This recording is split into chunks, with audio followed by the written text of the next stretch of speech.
Hi, everyone, and welcome back to Just for Dara. This is the seventh episode of season three, and I'm really excited for today's episode because as I was talking about a possible guest in the past two solo episodes that I did, that guest is able to join me on this episode. And as you guys can tell by the title, we're talking about the unfortunate normalization of sexism.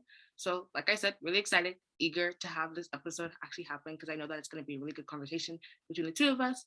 So, yeah, you can go ahead and introduce yourself. All right. Hi. My name is Sai. I'm 19 and I am currently a sophomore at Johns Hopkins University. I am majoring in biomedical engineering and I'm minoring in women, gender, and sexuality.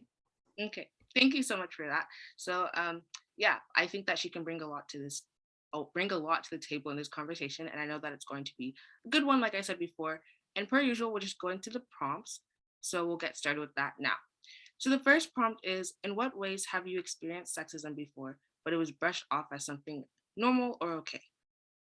Okay, yeah, I'm super happy to be here too. I am a woman of color, and the thing with the sexism and racism that I experience as an adult is that it's normalized, as you said. When we're kids, whenever people make fun of us, it's like pretty clear. Most times it happens, right, like straight to our faces, and that's a whole different ball game. But like as an adult, it's different because it's casual. Like this racism is casual and the sexism is casual, and it happens through microaggressions, right? It's like whenever I've been like spoken over a man, maybe, or someone like looked at me weird at the grocery store, or like maybe someone like that I know, like a guy said that he didn't like super independent women, right? But even that word, microaggressions, like detriments those that are discriminated against, because it downplays the inequality that we have to suffer with, right? Like it implies that it's no big deal. And so like, yeah, again, like as you said, like the fact that racism and sexism are rushed off as something normalist, like it makes it all the more harder, for us to fight against. Yeah, and I definitely agree.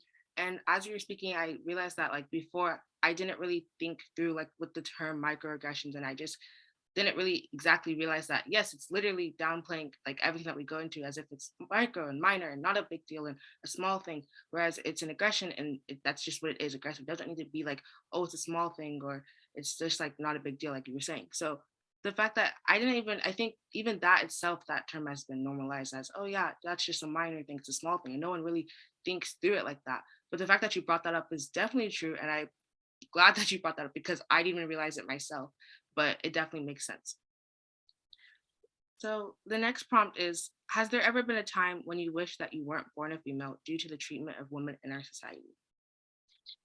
Yeah. Okay. So like two major things come to mind. Like for the first one, I was just thinking about, because how like in this society, it's conditioned us to have way less expectations of a man, especially, in the professional or, work sphere, like a man can let me explain this from terms of like a woman, right? So a woman has to, look, they have to subscribe to a certain number of qualifications, right? They have to look a certain way, like they have to be attractive, but not too attractive because then she's trying too much, or like she has to be smart, but not too smart because then she's a know-it-all. She can be nice, but not too nice because then she's easy. And she can also, especially in the workplace, this is important. Like she can be independent, right? Because that's important, but not too independent because then she's bossy. But if a man has an excessive amount of, one of these qualities, the man is praised and put on a pedestal, and they don't have to, micromanage their personality traits or their attractiveness level, because they're going to get what they want regardless. And especially for a woman, society associates being attractive with intellect or personality, which doesn't make any sense. And that's my first, my first qualm, or my first complaint. And then the other one is I do have a uterus. That's a sex organ that most people assigned female at birth have. It's obviously, I this is a little, I don't know if this is a little immature or not, but I do think it's somewhat unfortunate that I have to have a period every month.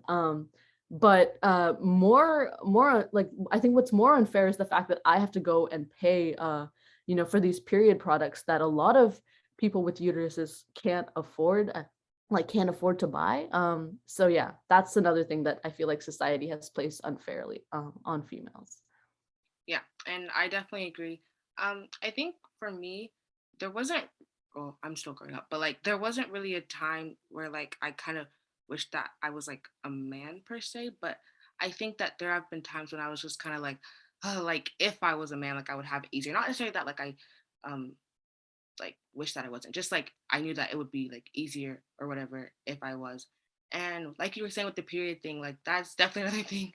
Because every time, like I'm just like, oh my gosh, like why do I have to go through this? And half of the population doesn't have to go through this.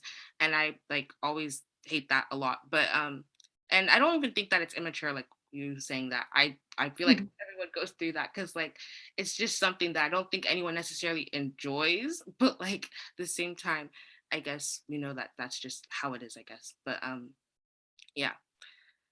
So the next prompt is, what are your thoughts on the wage gap, and do you believe that we will eventually get to a point to where there's equal pay? Okay, the wage gap is such an infuriating problem.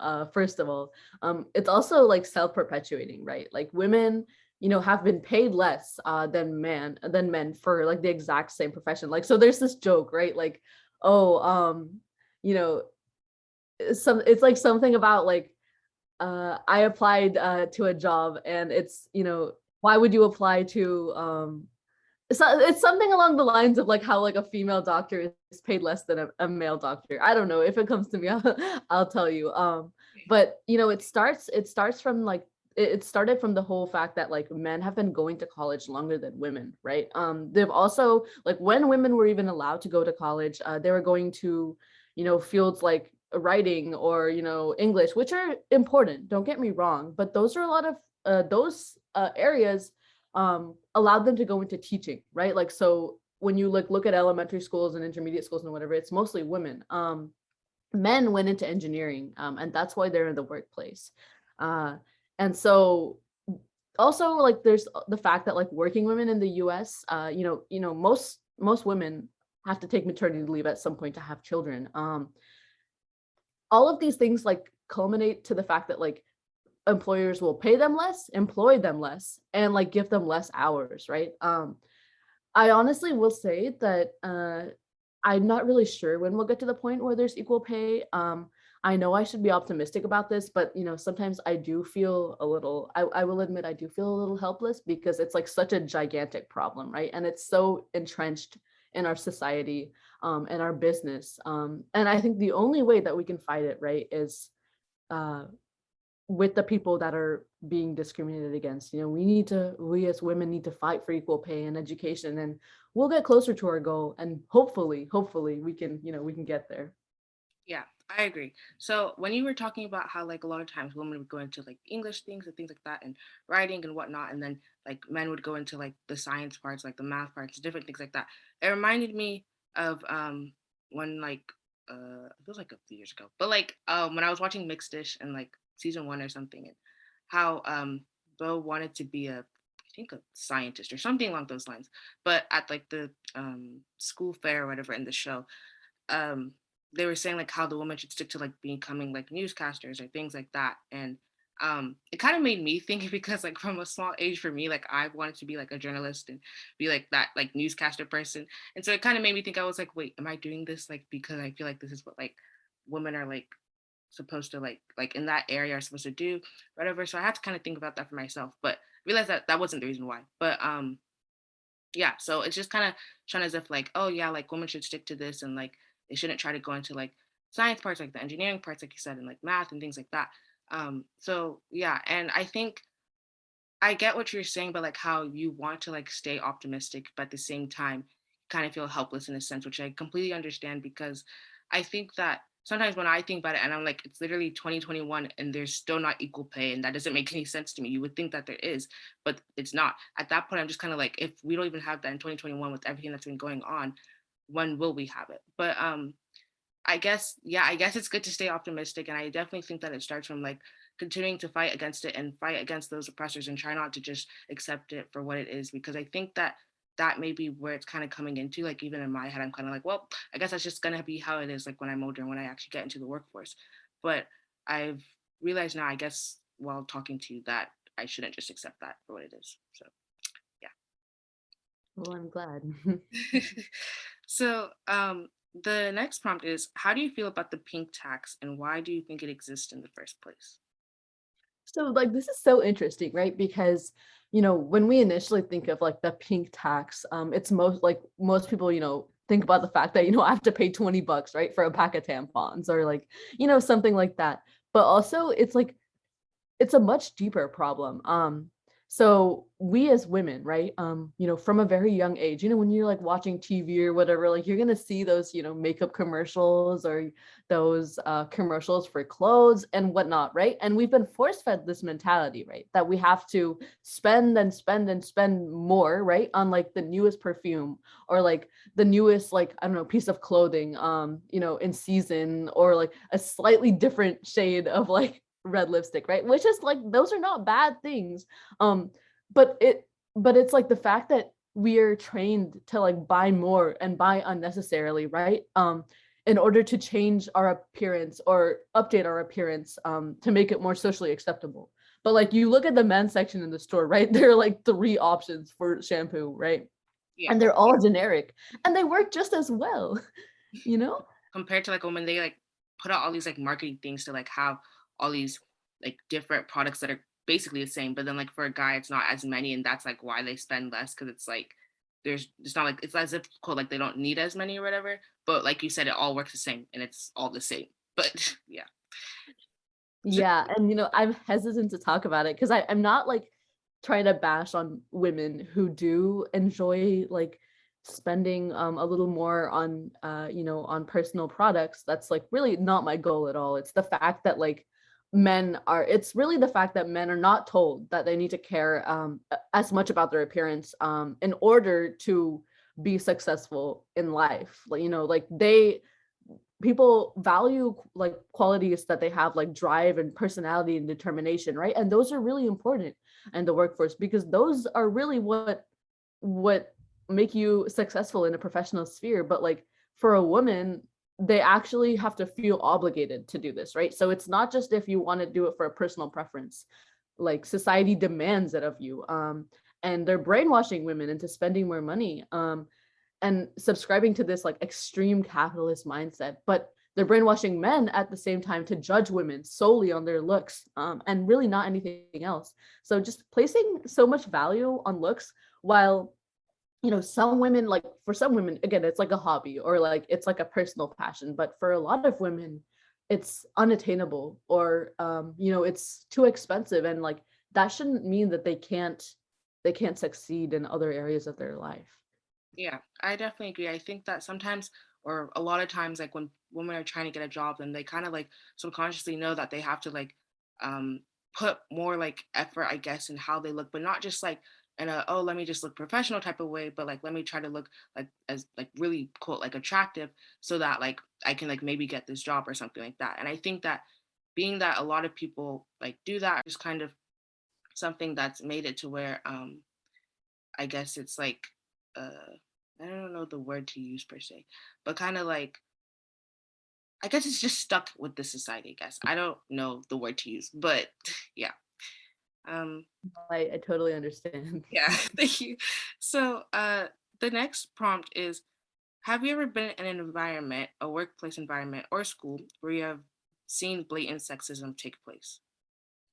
Yeah. So the thing again with this is like usually whenever I as an adult experience latent sexism and racism, it's usually in areas or like in circumstances where I either am not known to be there, or like something where like I'm experiencing a different group of people say something or do something, but they don't know that I'm there, right? But when we were younger, and I'm sure Dara, that like you've experienced this, have you ever been like sitting in the classroom and the teacher's like, I need some big strong boys to move these chairs? Yep. Happens all the time. Yeah, yeah. So like that's the first one, which it seems harmless, but it also perpetuates this like power imbalance, right? That sticks with us for the rest of our life. And then like I've been in a class where we had a debate, and then like this girl brought up a really good point. But she was a little, you know, she was impassioned. She was, you know, she like had this like she was spirited. But this boy, you know, she made a really good point, and this boy on the other side of the room said like, "Hey, like, is it your time of month?" And I thought that was like a joke. Like, I didn't know that actually happened. Like, I had never heard a guy say that outright. So that was horrible.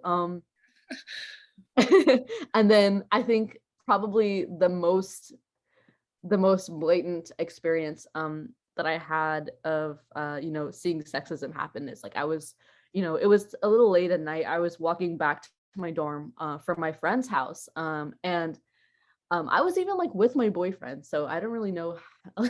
But this guy was loading his truck outside of a frat house, and his friend was, I guess, taking a little bit of like taking his sweet time, and the guy said like, "Hurry up, get in the car. I have women to oppress tonight." And the way I just looked at him and like shamed him, because that was horrible.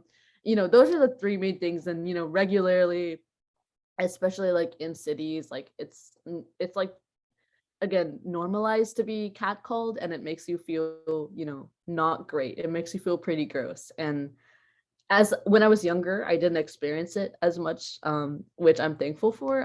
But it's the unfortunate truth is that like if you are, you know, a semi-attractive woman, or even just a woman in general, and you're walking along the street, there is going to be some guy who will sexualize you without your consent. And that is a really gross feeling to feel, I will say.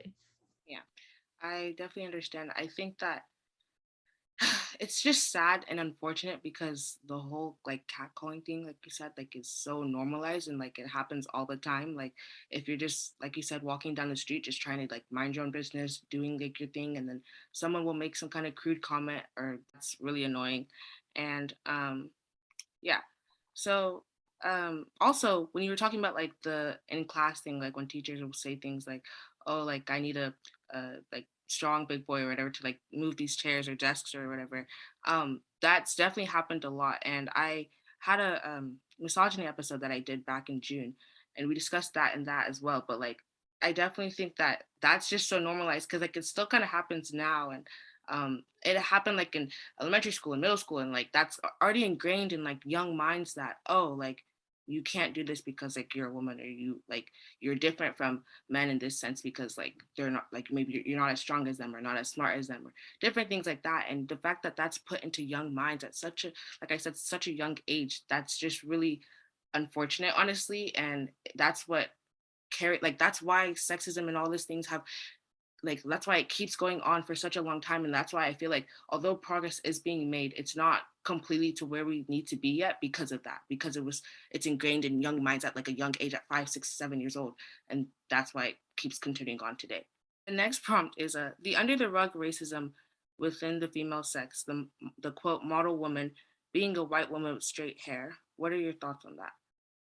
Okay, so I think you know, this model woman, right? So I think it's difficult, right, for women of color to express their identity, especially like in the workplace, because the workplace norm and standard of profession conforms, you know, to the appearance of a white woman. You know, they want straight tied back hair and like plain clothes and then plain makeup and no piercings or no tattoos, or you know, any of those things are considered unprofessional, or they're deemed to be not appropriate for the workplace. But the thing is that so much of our cultural identity is tied to how we portray ourselves, whether it be, you know, cultural makeup or clothing or hairstyles. And the fact is that these women are of color, especially women of color, are not allowed to, or like they're not allowed or encouraged to stay true to themselves, appearance wise, while being able to get a job is crazy. Like imagine like you're this woman and you like what about women, you know, with tribal tattoos? You know, I come from a culture that there are some women with tribal tattoos, and imagine that you have to like cover them up every time you go to the workplace. Or imagine like I had a friend, or I have a friend with an afro, and she was trying to work in like consulting or something, and they made her either put it in a protective style or put it in you know, a net or a bonnet or tie it back or something, when that was not necessary. Like she wasn't even working in the food industry, so there was no reason to cover her hair in the first place. And this like leads me to believe, and I am a strong believer of this argument that the workplace profession, like workplace professionalism, like the idea of professionalism in corporate America is inherently racist, right? Because it subscribes to the lifestyle of a white person, and it makes it easy for a white person to get a job and to hold a job, right? What are your thoughts? Yeah. I definitely agree, because like it's just really sad and unfortunate that like so many like women of color have to like change themselves so that they can actually like get a job or even be remotely like equal to like a white woman or things like that. So within like sexism between like women and men, like that's already a thing. And then there's also like I said before, like the under the rug racism within those genders and things like that. Because like you were saying with like the hairstyles and different things like that just really makes it seem as if like, oh, like what your like culture represents. And you were saying like with the tribalistic tattoos and different things like that's not okay for this workplace profession, although it has nothing to do with that. Like you were saying, if it was like a food industry, like that would make sense because like of like hair getting in the food and whatnot, but that's wasn't what it was. And I also agree with you that it's inherently racist because and it's built off of racism. Like that's what they look at when hiring someone. And I think it also even goes in with like names and stuff. I feel like if sometimes like if they see like an ethnic name, so to speak, then they'll kind of put that on the back burner compared to seeing like typical a typical Caucasian name or American name or whatever. But yeah, I agree with that. And I think that that's also something that I've kind of found like as not I don't want to use the word scary, but like something I guess I can kind of like worry about like for in the future, like when I actually like do begin to work, because I don't want to have to change myself or change like my appearance or change like what I do on the basis because of like my culture and my race or anything like that, so that I can get a job. Because then I think like, is the job really worth it if I have to like completely change myself just so that I can fit to what they're comfortable with or what they're okay with? I'm sure you've experienced like the whitewashing of your name, right? Like even have like when people call roll, like they have to ask like a million times. My name is actually Sayuni. I go by Sai in college. For different reasons than for whitewashing, but it is, I will say, it is easier.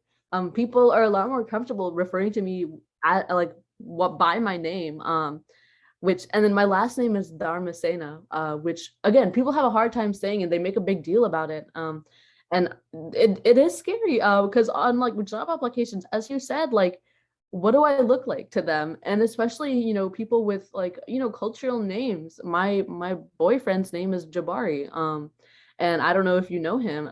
You know his sister, but he has talked to me about the fact that like uh he's it's gonna be harder for him simply because his name is not inherently like white or white passing. I agree with like what you were saying. And like with the roll call thing as you were saying, that I have to go through like all the time. Like whenever I like if we have like a substitute teacher, like because I like know like my number like in the roll or whatever, at that point I just like, oh, I'm here. Cause like sometimes I just like there's no point trying, like I'm not gonna see you forever. It's like it's okay. And I've had teachers who just automatically like give me a nickname before like asking or anything. Like one of my classes last year, like the first day, she didn't even try. She just called me D to like shorten it all the way to the first letter. I was just like, oh, okay. Like I didn't think that that was gonna happen, but and then I guess like sometimes I'm just like too nice and I don't feel like actually saying anything about it because like it didn't necessarily bother me per se. I just feel like I would have been okay with it if she was like if she like maybe asked me like, oh, like first at least try to pronounce it. And I understand if you can't pronounce it because like that's okay, like that makes sense to me. But I guess like at least trying first, and then if you can't, like then giving me a nickname, like or asking me if I'm okay with the nickname, then I feel like that's okay. But yeah, and I don't know. It's just it's annoying because of the fact that we know like our names and people around us a lot of times like we know that they're kind of put at a disadvantage in a way because of their names, just because of like those applications and things like that. Um, yeah, but so we're actually on to the last prompt now, which is being that you're in university right now, how has your treatment been as a woman in your school? Which I know you kind of touched on earlier, but I guess you can kind of just expand on it. Yeah, so I will say that Hopkins is an institution that's fairly well known for its academic standing, right? So in a lot of areas, like as far as like admin and faculty goes, they treat both or both or all all genders pretty equally in terms of the opportunities that they present. But sometimes the students have different views. Like for example, most of my classes I am fairly respected in, especially my classes that I'm taking for my minor in women, gender, and sexuality, right? Which kind of makes sense because we're minoring in women. Anyways, but there are a lot of majors like mechanical engineering, right, or like computer science, which are like largely male based, like that they in those classes they're like three women, and I think like from what my friends have said, because I've really never been in those classes, my friends have said that yeah, it is harder for a woman to do well in those classes simply because of the other people, the other men in the class. They have to work extra hard to make their voice known or to get help because oftentimes they're put down or made fun of by their male colleagues. And I will say though, like in group projects, or if we're like hanging out with like a group of people outside of like the classroom, but like still in college, right? It's harder for me to speak up as a woman. Without a man like speaking over me or even like belittling my ideas. And it might not be like outright like that was something stupid to say, but like they'll like kind of laugh at it with their friends or like or they'll like ignore me. And then in a group project, has it ever happened where you've like brought up an idea and like they've ignored you, but then like 10 minutes later they'll bring up the same idea and claim it as their own, and it's so frustrating. That just happened like recently, actually. The same thing, like how you just described it. Like I'll say something and no one's listening to me, and then later on they'll bring up the same thing, and not even 10 minutes. It was like 2 minutes later, brought up the exact same thing, and I was like, I just said that, but okay. Okay. Yeah. Yeah, I definitely understand with what you're saying, and I think like it's like I said before, feel like I keep using the word unfortunate and sad, but like unfortunate really it is that that's like what we kind of have to like go through on like a day-to-day basis. And that's why like I'm saying how it's like normalized. It's as if it's okay like for this to be happening and it's fine, even though it's not necessarily okay, and people just brush it over like, oh, it's not a big deal. I definitely agree with what that you've said, everything this episode so far. And yeah, but I appreciate you coming on with me. Thank you for joining me, and I definitely enjoyed recording this with you and getting to meet you so that we could have this episode happen. And yeah, so Well, so much. thank you so much. I had a really, really great time, and it's really nice to see younger women take a leading role in this. So like, congrats to you, and like I hope you keep doing it, and I will be listening. So good luck. Okay, so remember, there's no new episode next week Saturday because it's Christmas, but the week after that is January 1st, the first year of the new year, 2022. So we're gonna continue the season on that day. So that's exciting. Once again, I hope you guys enjoyed this episode, and that's the gist. Bye.